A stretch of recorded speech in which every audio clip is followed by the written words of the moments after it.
Hello, and welcome to Yarok Academy of Healing, Expanding, Spiritually Transforming, and Mastering Energetics, which literally just means mastering your energetic vibration, your attunement within, so that you can come from a clean, clear, energetic space. My name is Yarok, leadership mentor, nervous system genius, clinically trained therapist, spiritual teacher, and all around energetic sorceress. So let's dive in, shall we?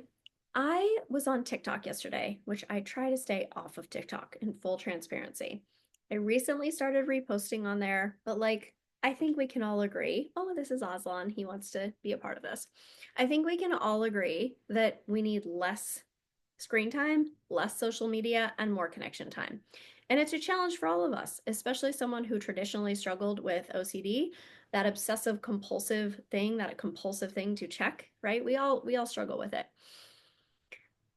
I bring that up because I want to normalize that it's a struggle for all of us. And the more you bring it into conscious awareness of what are you doing when you're searching outside of yourself, like what's actually happening in your body when you're searching outside of yourself. If you can bring yourself back to yourself more completely, usually we're looking for connection, but we are lacking connection to self. And so it's having the ability to be more powerful than the device, which is tricky these days. Okay, so let's dive into what I actually want to talk about. Um, I was on TikTok yesterday and this video came up, and it was this man who was saying, in some ways, beautiful things, right? Like he was talking about how the more you enter onto a spiritual journey, the less people can relate to you, and the more you don't feel seen, you don't feel your heart is seen, you can't have small talk, you can't engage in the same way. Now, I want to validate that that does happen at the beginning of your conscious spiritual journey. Now, I say your conscious spiritual journey because we're all on a spiritual journey. Whether you recognize it or not, you are. Some people have had spiritual awakenings, are very consciously connected to their heart, their soul, their being, their breath. They recognize that they are rewiring their nervous systems at a DNA level, which is what we do in Yarok Academy. In my world, I help you feel safe in your nervous system to embody your most powerful magnetic self and to feel internally free. Like these words sound really beautiful, right? You're going to embody your most magnetic, powerful self. And you're like, yes, I'm going to glide through life. How boring would that be? What it actually means is you feel safe in your body to be with all things, to be with the pain that comes up, to be with the shame that comes up, to not avoid, shut down, compartmentalize, go into fight, flight, freeze, or fawn. All your beautiful trauma responses that are wired into your nervous system. Yes, we all have trauma. You may not recognize you have trauma, but you absolutely have trauma. And how you relate to the world is through the lens of your trauma until you consciously process your trauma, create safety in your nervous system, and begin to show up in a new way. Now, back to this sweet man. He was, talking about his spiritual self and how, the more he evolves, the more he needs to be alone. And he just, people are superficial and they're just going for these materialistic things and they're having superficial conversations and all of the things. And as I was watching him, I had this memory of past Yarrow, 22, 23, 24, 26, 27, who felt that way. I'm now 46. So I had my first spiritual awakening on the dance floor of a rave at 19 years old. At the time, I was a teenage alcoholic. I had really bad obsessive compulsive disorder. I was seeking saving in boys, and then I downloaded enlightenment on the dance floor of a rave. Yes, that actually happened. Experiencing enlightenment and holding enlightenment are two very different things. And so I had a download of enlightenment. Then I went into the world as a very human, attachment-based creature, and I tried to live in the world through this download of enlightenment and realized I was going to be rejected by almost everyone because no one wanted to look at this stuff. I was 19. My friends just wanted to party. They wanted to go to these raves and party, and I was like seeking higher elevated states, right?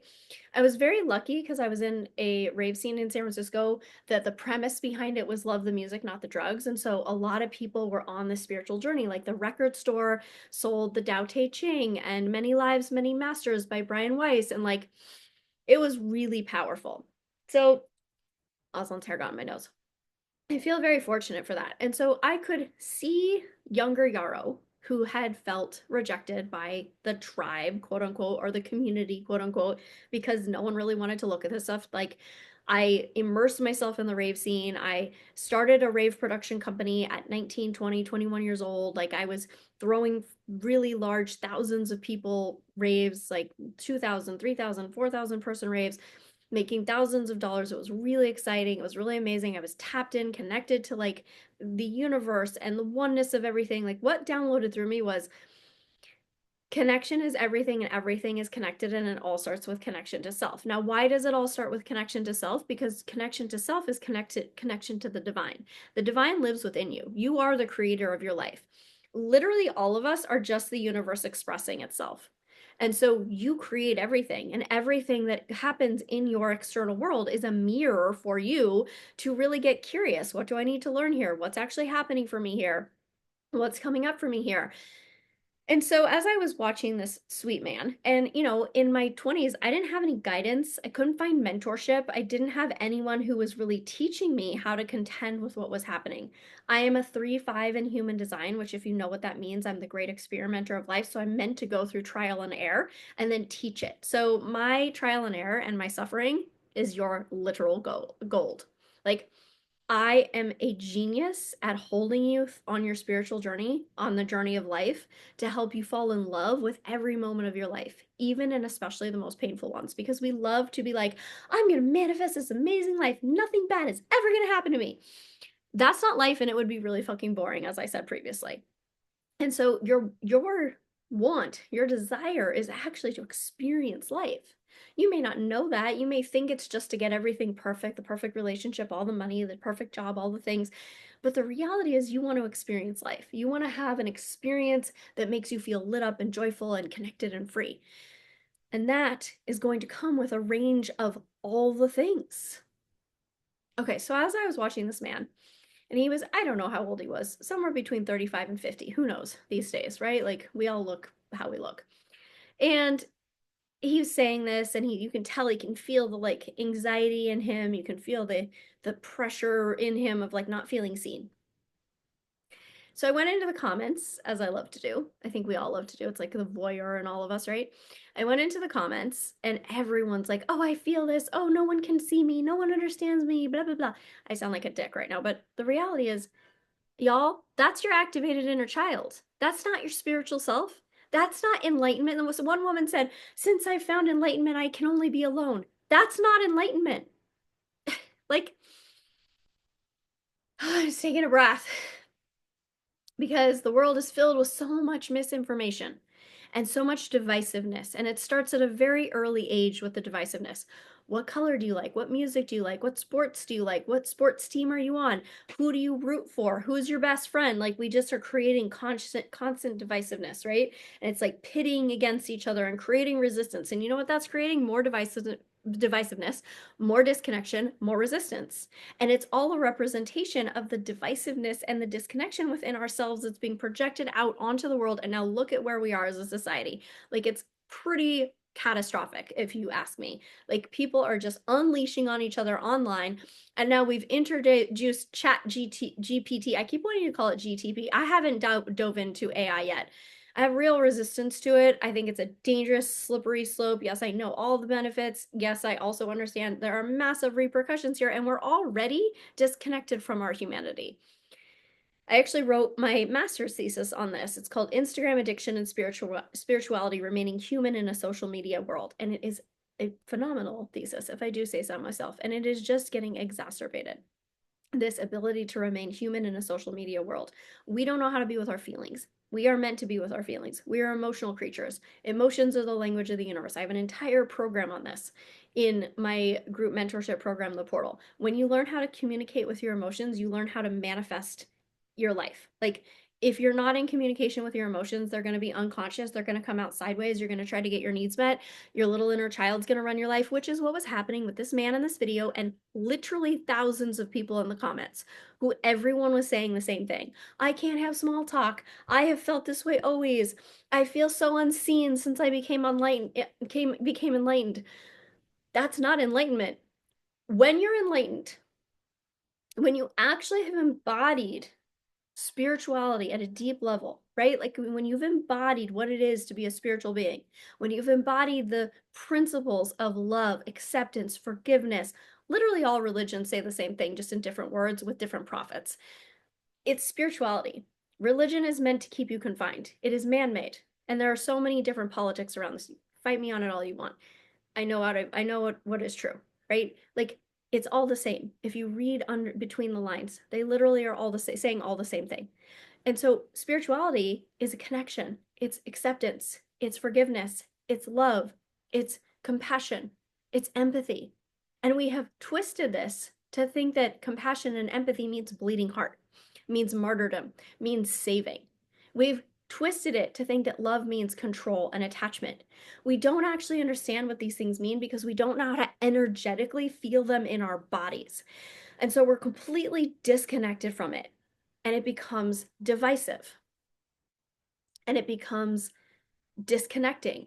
And so what was happening in the comments of this man's TikTok and and within him are a bunch of activated inner children who feel terrified to actually be in the world and not be seen. They need to be validated for their spiritual beliefs. They need to be validated for how good they are, for how spiritual they are, for how open their heart is. And if you're relating to any of this, if you are someone who's like, well, I can't be in the world, I can't have small talk, I've been there. I get this feeling more than you know. These days, I don't care if people can see me or they can't see me. I just am present with them. I just hold space.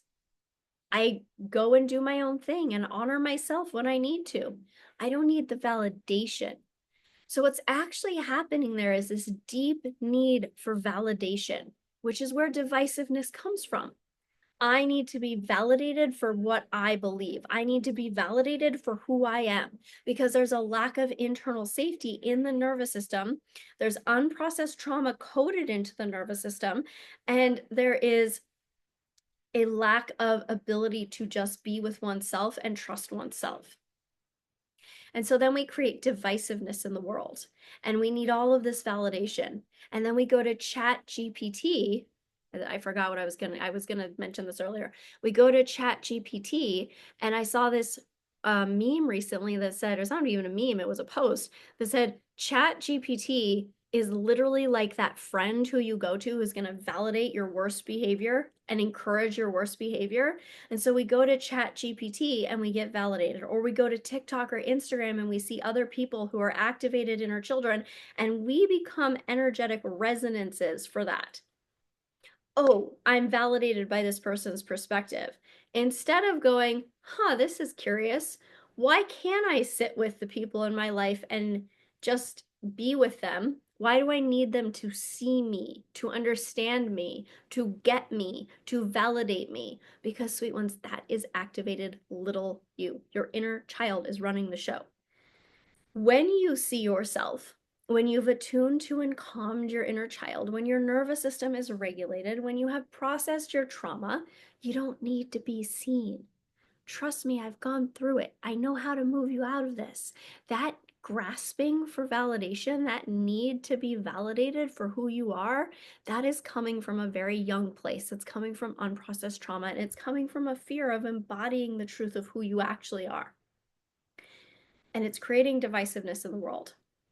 The divisiveness in the world is a representation of the divisiveness within all of us.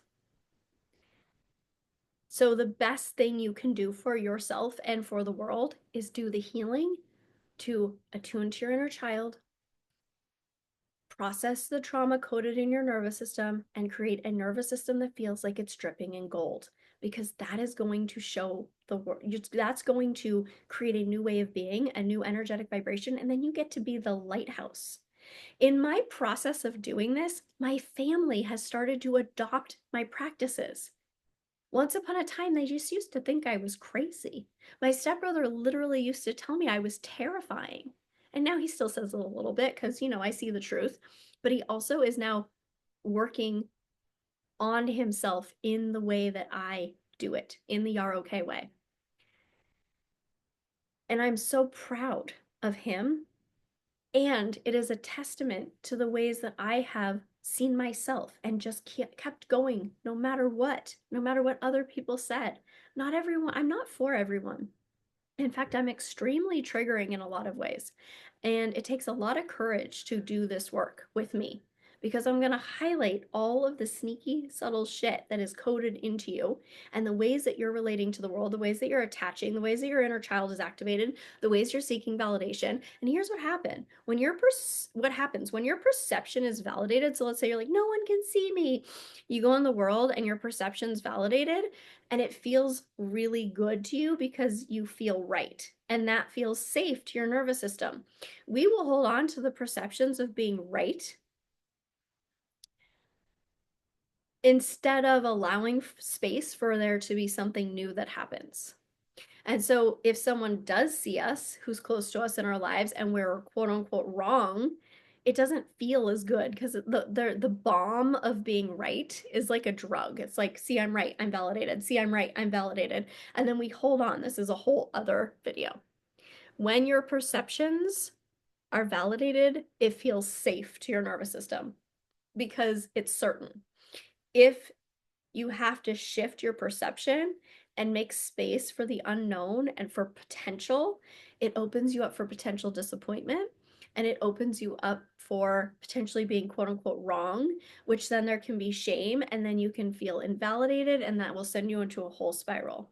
That's a whole other video. Right now, let's just focus on the fact that we are creating division in our world in every turn. And when it comes to our spirituality, if you're someone who's sitting around saying, no one can see me, no one understands me, I'm so high vibe, I'm so elevated, you're creating division. Because the true embodied spiritual human, embodied in their enlightenment, embodied in their elevation, embodied in their high vibration, they can hold space for nuance. They don't need to be seen because they don't need to be validated because your inner child is attuned to, your nervous system is dripping with gold, and there is a full calm acceptance in your being that just radiates light and it helps others calm and become more self-reflective as well. When you're coming at it with, oh, you can't see me, it's just creating resistance, it's creating rigidity, it's perpetuating division of beliefs, which is creating war within yourself, within your relationships, and in the world. So, like I said, the greatest act of healing you can do for the world is to create wholeness within, attune to your inner child, process your trauma, regulate your nervous system, not need, right? That's a whole other thing. You can get into needs versus desires, where needs come from. It's like a whole other video. Not need that validation from other people, to be seen by other people. Because when you see yourself, magically people start seeing you. They're drawn to you. They want what you have.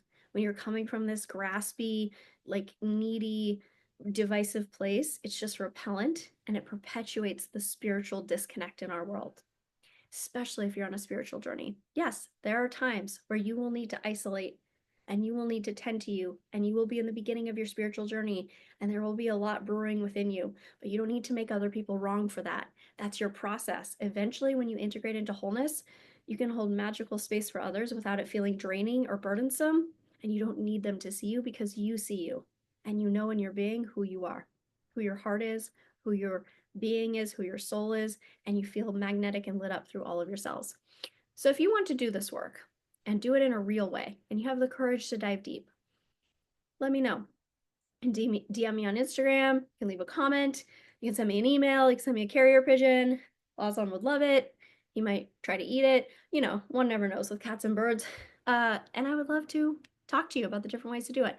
Right now, I have the portal, my 3-month, 6-month, or 12-month group mentorship program. It's a lower level investment. My one-to-ones are full, but I have a wait list. I have some group programs coming up. There are lots of ways to dive into this. If you want to keep learning on Yaroke Academy on YouTube, get your pen, take some notes, really get honest. And if you're to take anything from this, some homework for you, get honest about the ways you're divisive within yourself and with the people in your life. Where are you unable to hold space for other people's perspectives? Where are you unable to hold space for nuance? Where are you attaching and gripping on and needing to be seen? Where is your inner child running the show and needing validation?